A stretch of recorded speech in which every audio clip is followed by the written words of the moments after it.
Yes! Good afternoon mga boy. At ang date natin ngayon is April 25, 2025. At ang oras natin is mag-4 PM na lang hapon. Syempre, mag-ano tayo? Mag-rehome. I-rehome na natin yung dalawa. Si Mona at saka si Alex. Yes po. Buti naman para kahit paano magkalaro silang dalawa. Ito sila. Yan. Oy, kulit na yan, oh. Uy, kita mo ta. Ay. Ay. Oy, huwag nga pakialam yung electric fan. Shh. Kakukuha lang natin yan. Oy, ikaw. Ito makulit. Uy. Shh. Uy. Si Alex. Okay, kunin mo na. Ilagay na natin sa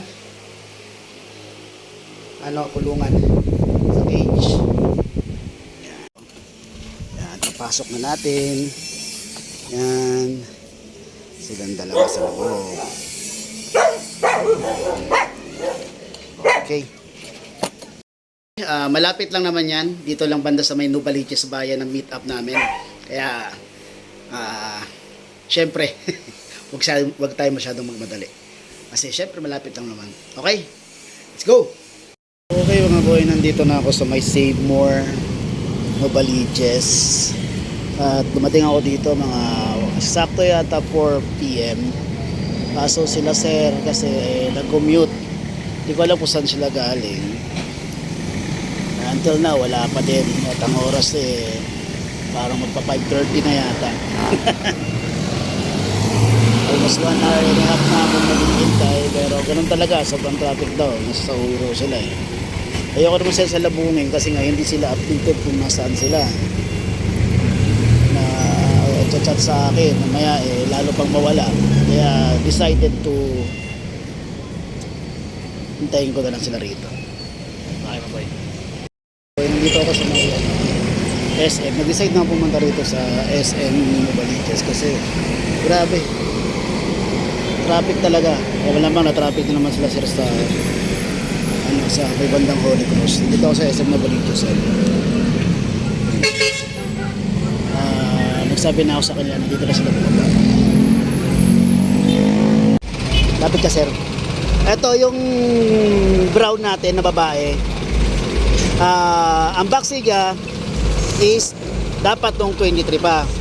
Pero meron niyang grace period na 1 week. Kaya mas maganda kung before matapos yung 1 week, after nito is mapabaksin natin siya.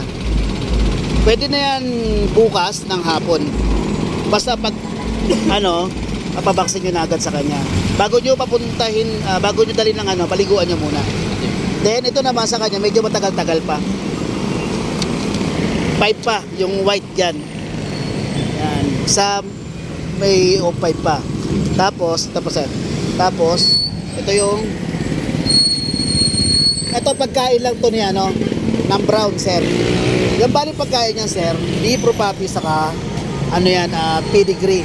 Yung baba, ito sir, white, top breed puppy. Pero i-chat ko naman sa'yo para maano mo. Ha? Kasi pinili ko dito pedigree. Pedigree, dito yon. Sa brown yan. Kaso halo kasi yan Okay. Pero okay lang kung wag mo nang haluan. Ang problema lang niya, lang dyan sir, pili ka na lang ng tawag doon, yung kahit powder, beef powder. Yon, kasi gusto niya yun na may nilalagyan Mas ganado siya kumain. Yan. Hindi ko pa sila pinakain sir kasi pabiyahe. Okay. Itong kulay ko na yan, itong pakain. Top breed yan.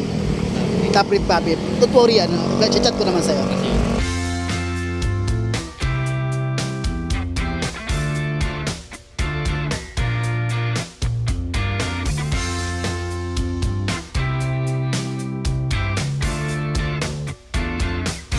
Nakuha na nila si Mona saka si Alex.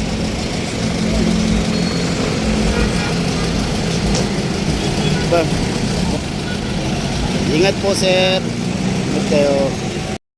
Yes nga, ito na, nakauwi na tayo sa bahay. At yun, kaka-rehome lang natin sa dalawa, kay Mona pati kay Alex. Salamat kay Sir Nuriel sa pag-rehome sa kanila. Ingat po sa pag-uwi. Si Sir taga San Jose del Monte. Pero hindi ko alam kung bakit nanggaling sila dun sa may bandang sa Oyo. Baka doon sila dumaan papuntang Marilao o gano'n yung ginawa nila. Tapos Monumento, then gano'n ang nangyari. Okay. Anyway, yun nga. kahit paano nagkaroon tayo ng rehoming this week at sa last day ng linggong to, which is Friday. Okay? Hanggang dito na lang yung vlog ko mga boy. Nakakalungkot, nalungkot ako sa ano nangyari. Nawala yung lagari ko.